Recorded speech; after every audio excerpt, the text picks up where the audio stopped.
வணக்கம் சொந்தங்களே, அன்னீஸ் கிச்சனிலிருந்து உங்கள் அம்மா சசிரேகா சுந்தர். இன்றைக்கி நம்ம கிச்சனில் பார்த்தீங்கன்னா அரிசியும் பாசிப்பருப்பும் வச்சு ஒரு பொங்கல் செஞ்சு தான் காட்ட போகிறேன். இந்த வெண்பொங்கலுக்கு என்னென்ன பொருள் எடுத்து வச்சுருக்கேன்னு பார்க்கலாமாங்க. 100 கிராம் அளவுக்கு பச்சரிசி எடுத்து வச்சுருக்கேன். இது பார்த்திங்கன்னா பொன்னி அரிசி, நம்ம சாப்பாடு அரிசி எந்த அரிசியில் வேணால் நம்ம செய்யலாம். 50 கிராம் அளவுக்கு பாசிப்பருப்பு, மிளகு பார்த்திங்கன்னா 1/2 டீஸ்பூனு, ஜீரகம் 1 டீஸ்பூனு, வறுத்த முந்திரி வச்சுருக்கேன். நம்ம வறுக்காத முந்திரி தான் செய்வோம். நம்ம வீட்டில் நிறைய வறுத்த முந்திரி பசங்களுக்கோசரம் ஈவினிங்க்கு வாங்கி வச்சுருக்கோம். அதனால தான் அதுலேருந்து நான் 1.5 டேபிள் ஸ்பூன் அளவுக்கு எடுத்து வச்சுருக்கேன். இஞ்சி 1/2 டீஸ்பூனு, கொஞ்சமாக கருவேப்பிலை, தேவையான அளவுக்கு உப்பு, நெய், பெருங்காயத்தூள். இதுதான் மொத்த பொருள். இது பார்த்திங்கனாக்கா 2 பேர் சாப்பிட்ற அளவுக்கு நான் செஞ்சு காட்ட போகிறேன். அதுக்கு பார்த்திங்கன்னா தொட்டுக்கிறதுக்கு பொட்டுக்கடலை சட்னி, தேங்காய், பொட்டுக்கடலை, கொஞ்சமாக இஞ்சி, 2 பச்சை மிளகாய் எடுத்து வச்சுருக்கேன். இதை நம்ம சட்னி அரைச்சி அப்புறமா காட்டுறேன். எப்படி சேர்த்துன்னு பார்க்கலாமாங்க.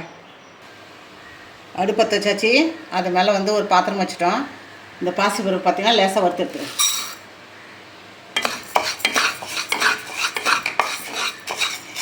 லேசாக வறுத்துட்டோம். பார்த்திங்கன்னா கை பொறுக்கிற சூடு அளவுக்கு வறுத்தாலே போதும். கை பாருங்கள் சூடாச்சு.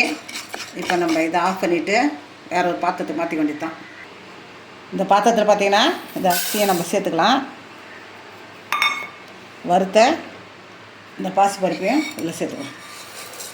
இதை நல்லா 2 தடவை கழுவி எடுத்துகிட்டு வந்துடுறேன் நான். 100 கிராம் பார்த்திங்கன்னா அரிசி எடுத்துருக்கோம். 50 கிராம் பாசிப்பருப்பு, 150 கிராம் பார்த்திங்கன்னா 1க்கு 3 தண்ணி தாராளமாக ஊற்றலாம். இதில் 3 பங்கு தண்ணி பார்த்திங்கன்னா ஊற்ற போகிறேன் நான். நல்லா குழைய வேகணும் பார்த்திங்கன்னா. இதில் பார்த்திங்கன்னா கொஞ்சமாக நெய் ஆட் பண்ணிக்கலாம்.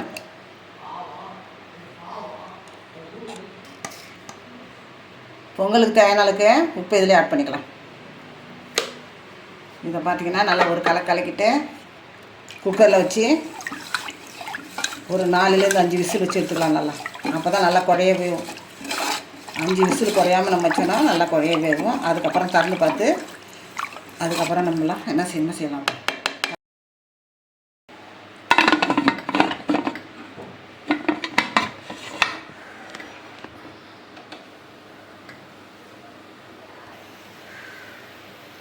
அரிசி பருப்புலாம் நம்ம குக்கரில் வச்சுட்டோம்.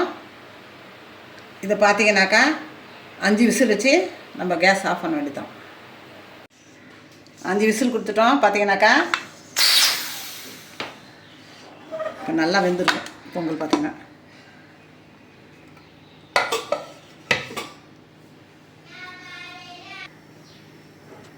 பொங்கலுக்கு பார்த்திங்கன்னா ஏற்கனவே நம்ம நெய் கொஞ்சம் ஊற்றியாச்சு. இப்போ நம்ம வீட்டில் பெரியவங்க எல்லாருமே இருப்பாங்க. பார்த்திங்கன்னா எல்லாமே நெய் ஊற்றி செஞ்சால் கொஞ்சம் திகட்டுற மாதிரி இருக்கும்.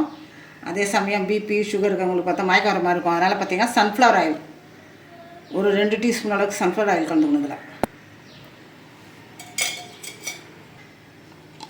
2 ஸ்பூன் அளவுக்கு மறுபடியும் நெய் சேர்த்து வேண்டியதான். இதுக்கு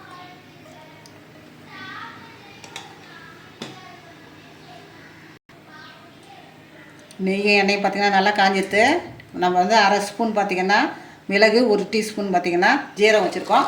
இதில் ஆட் பண்ணிக்கலாம். அதை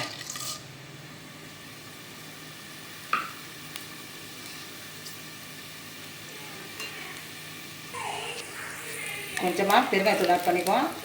இது கூட பார்த்திங்கன்னா இஞ்சி, கருவேப்பிலை சரி.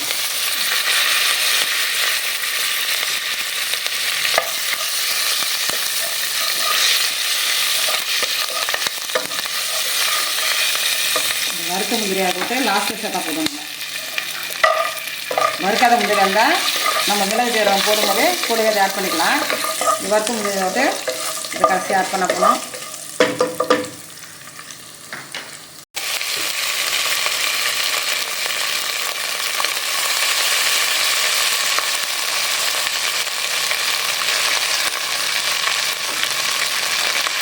மீடியம் ஃப்ளேமில் வச்சு நல்லா கிண்ட வேண்டியதான். அதை பார்த்திங்கன்னா இப்போ உப்பு சரியாக இருக்கான்னு பார்த்து வேண்டியதான். உப்பு பார்த்தோம்னா லேசாக உப்பு நம்ம ஆட் பண்ணி வேண்டியதான்.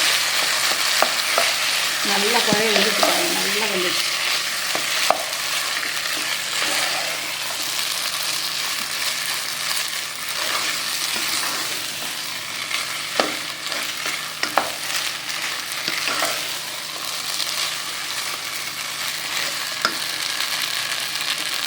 பொங்கல் பார்த்திங்கன்னா வெண்பொங்கல் ரெடி ஆகிடுச்சு. நான் ஒரு வேறு பிளேட்டுக்கு மாற்றி கொடுத்தேன். நம்ம அனீஸ் கிச்சனில் பார்த்தீங்கன்னா சூப்பராக வெண்பொங்கல் ரெடி ஆகிடுச்சு. அதுக்கு ஆப்டாக பார்த்தீங்கன்னாக்கா பொட்டுக்கடலை சட்னி நம்ம ரெடி பண்ணியாச்சு. தேங்காய் பொட்டுக்கடலை வச்சு சட்னி ரெடி பண்ணிட்டேன். இது ஊற்றி பார்த்தீங்கன்னா சூப்பராக சாப்பிட்லாம். சின்ன குழந்தைங்கள்லேருந்து பெரியவங்க வரைக்கும் அனைவரும் விரும்பி சாப்பிடுவாங்க. ஏன்னா ஹோட்டல் ஸ்டைலில் நான் செஞ்சுருக்கேன். அவ்வளோ சாஃப்டாக இருக்கும். பார்த்தீங்கன்னா பொங்கல் ரொம்ப மெத்துன்னு வாயில் போட்டால் அப்படியே கரையிற அளவுக்கு இருக்கும்.